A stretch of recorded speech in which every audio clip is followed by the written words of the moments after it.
Comment présenter de façon attractive votre profil entrepreneurial dans votre business plan? Bienvenue sur cet épisode de Garage Business Show, la première chaîne de conseils pratiques pour créer et exploiter profitablement votre centre d'entretien et de réparation automobile.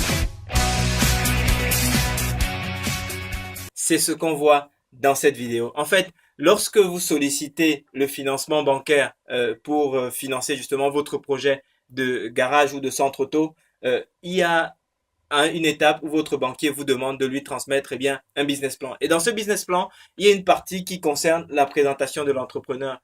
Et la présentation de l'entrepreneur fait partie des sujets qui sont extrêmement regardés par les banques. Il faut savoir que les banques, en fait, ils regardent trois choses quand ils analysent votre projet. Et ça, j'ai fait une vidéo dans laquelle je vais dans le détail là-dessus. C'est le projet, l'entrepreneur, l'emplacement. Vous voyez, c'est les trois choses qu'ils regardent. Donc, la qualité de l'entrepreneur, c'est vraiment important. C'est la raison pour laquelle vous devez lui apporter une attention particulière lorsque justement vous rédigez votre business plan parce que ça fait partie des choses qui vont lui permettre de décider si oui ou non il va vous suivre sur votre projet. Alors concrètement, comment est-ce que vous faites cette partie? Ce qu'il faut ici, c'est vous appuyer, vous assurer que vous touchiez 4 points essentiels sur la présentation de l'entrepreneur. Premièrement, c'est votre formation initiale. Qu'est-ce que vous avez comme formation initiale? Qu'est-ce que vous avez appris à l'école? Jusqu'où est-ce que vous êtes allé à l'école? Et ici, vous allez également, sur cette partie comme sur les autres, leur donner plus ou moins d'importance en fonction de la cohérence entre cette partie-là de votre profil et la réalisation de votre projet. Donc, première partie, quel est votre parcours académique? Deuxième partie, quel est votre parcours professionnel? Ensuite, troisième partie, il faut insister sur vos réalisations professionnelles. C'est-à-dire que dans un premier temps, vous décrivez rapidement votre parcours professionnel. J'ai commencé ici, puis je suis allé là, puis j'ai passé 1 an ici, puis 3 ans là, puis 2 ans ici, etc. Rapidement. Ensuite, vous revenez et vous présentez maintenant vos réalisations professionnelles. Pourquoi? Parce que l'objectif, c'est d'évoquer dans l'esprit du banquier ou de tous ceux qui vont lire ce document, parce que c'est pas que les banquiers. Si vous demandez des aides, des choses comme ça, eh bien, ils vont également s'appuyer sur ce document-là pour évaluer la solidité du projet. Et à ce moment, eh bien, ce qu'ils ont besoin, c'est d'être rassurés sur la qualité de l'entrepreneur, sur le fait que l'entrepreneur est cohérent avec son projet et qu'il a les moyens, les ressources en lui-même, les capacités de pouvoir mener à bien ce projet-là. C'est la raison pour laquelle, dans les réalisations professionnelles, il faut vraiment marteler ce que vous avez réussi à faire dans vos précédentes, tout au long de votre expérience professionnelle. Donc ça, c'est la troisième partie.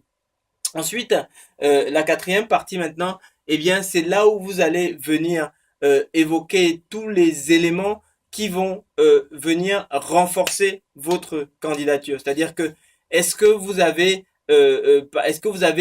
qu'est-ce qui est propre à vous qui fait que vous allez peut-être davantage réussir sur ce marché?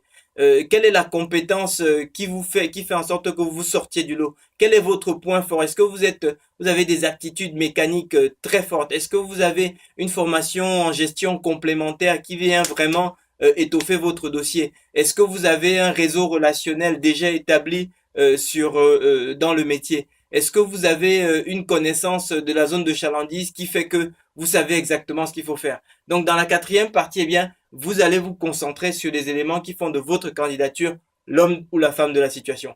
En général, c'est plutôt les hommes qui ouvrent des garages, même si ça peut paraître un peu sexiste. Les filles, je vous aime bien, mais en général, c'est quand même plutôt les hommes qui ouvrent les garages. Donc, quels sont les éléments qui font de vous l'homme de la situation? Et c'est ça que vous allez mettre dans la quatrième partie de la présentation de votre profil d'entrepreneur sur le projet. Donc voilà un petit peu comment est-ce que voilà les 4 règles que vous devez vraiment observer pour bien rédiger cette partie-là dans votre document. Vous le rédigez bien, vous rassurez beaucoup les entrepreneurs et même si par la suite dans le concept etc ils peuvent avoir des doutes, s'ils sont sûrs que dans tous les cas ils ont affaire à l'homme de la situation, ils se sentiront tout de suite rassurés. Et c'est ce dont vous avez besoin pour que les gens puissent vous suivre sur votre projet. C'est ce que je souhaitais partager avec vous. Ben écoutez, j'espère que c'est clair pour vous. J'espère que ces quelques clés vous ont permis d'avoir quelques idées sur la façon dont vous allez aborder cette partie-là de votre business plan. Si vous avez des questions sur voilà sur qu'est-ce qu'il faut dire, qu'est-ce qu'il faut pas dire de façon spécifique, quelle est la longueur de cette partie, etc., etc. Tout se passe dans les commentaires.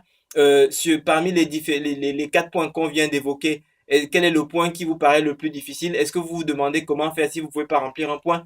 Tout se passe dans les commentaires et j'essaierai de vous répondre. Inscrivez-vous également à la chaîne, comme ça vous recevez une alerte chaque fois qu'il y a une nouvelle publication.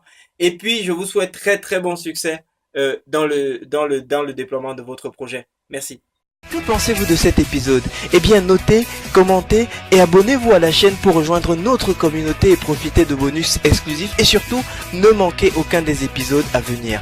Ensuite, rendez-vous sur garagebusinessshow.com pour télécharger gratuitement checklist, plan d'action et autres outils complémentaires pour maximiser vos performances. Je vous donne rendez-vous au prochain épisode et d'ici là, je vous souhaite bon succès dans vos aventures entrepreneuriales.